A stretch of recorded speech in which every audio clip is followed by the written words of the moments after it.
আউযু বিল্লাহি মিনাশ শাইতানির রাজিম। বিসমিল্লাহির রহমানির রহিম। আমরা ২৭শে রজব সংক্রান্ত কিছু তথ্য জানব। প্রথম যে বিষয়টি নিয়ে আমরা জানব সেটি হচ্ছে ২৭ রজব দিনটি আসলে কি।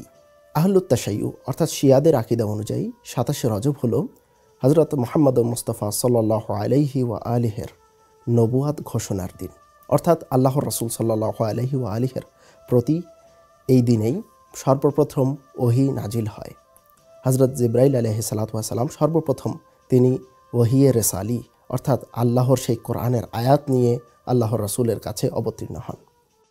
ঘটনাটি ৪০ হস্তি বর্ষের, অর্থাৎ বলা যায় আল্লাহর রাসূল যে বছর জন্মগ্রহণ করেছিলেন সেটি ছিল প্রথম হস্তিবর্ষ এবং তার যখন নবুয়ত ঘোষণা হয় সেটি ছিল ৪০ হস্তিবর্ষ।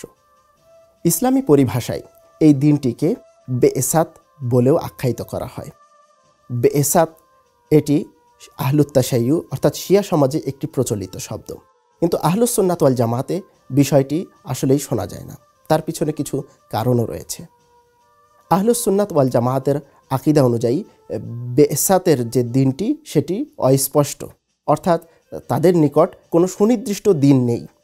যদি দেখা যায় তাদের মতামতগুলি সেখানে বলা হয়েছে, যেমন বলছে ২১শে রমজান, অথবা সোমবারকে তারা নির্ধারণ করে বলছে কখনো কখনো ১৭, ১৮ অথবা ১৯ রমজান, যার কারণে বেএসাত তাদের জন্য রংহীন হয়ে গিয়েছে।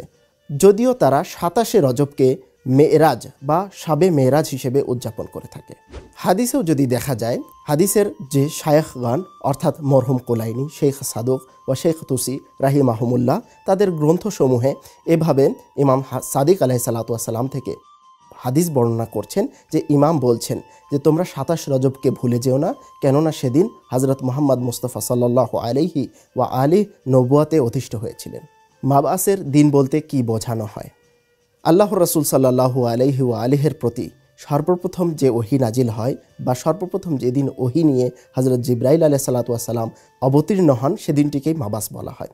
আমরা সকলেই জ্ঞাত যে আল্লাহর রাসূল সাল্লাল্লাহু আলাইহি ওয়া আলিহির প্রতি সর্বপ্রথম যে আয়াতগুলি নাজিল হয় তা হলো সূরা আলাকের ৫টি আয়াত।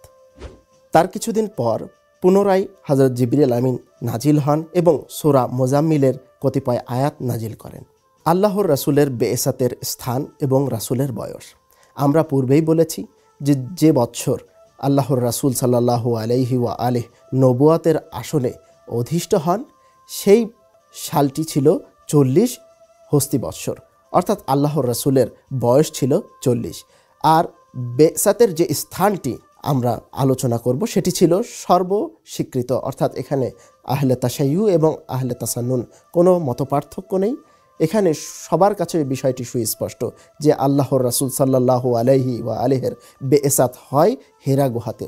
হেরা গুহাটি ছিল মক্কার পার্শ্ববর্তী একটি পাহাড়ের অন্তর্গত।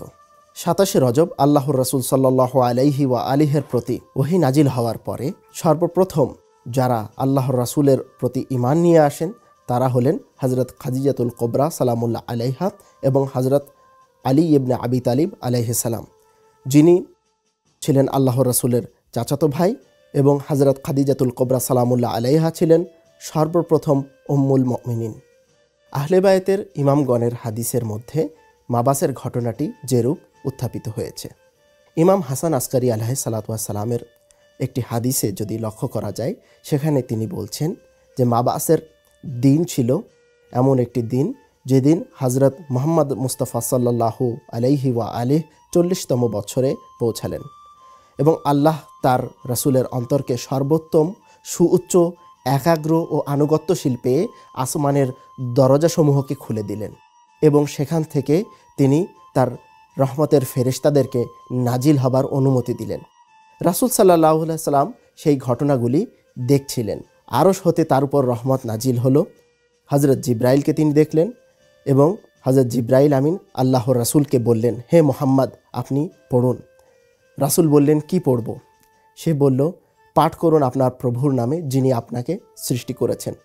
এভাবেই সূরা আলাকের ৫টি আয়াত নাজিল হলো।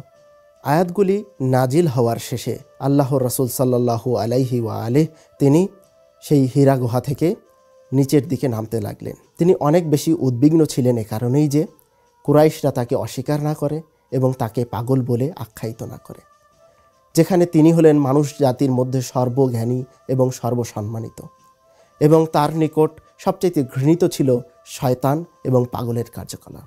আর তাই আল্লাহ ইচ্ছা পোষণ করলেন আর তার অন্তরকে সাহস দিয়ে পূর্ণ ও উদার করে দিলেন। এজন্যই যখন আল্লাহর রাসূল সেই পাহাড় থেকে নেমে তার ঘরের দিকে যাচ্ছিলেন, আশেপাশের গাছ এবং পাথরগুলি তাকে আসসালামু আলাইকা ইয়া রাসূলাল্লাহ বলে সম্বোধন জানাচ্ছিল।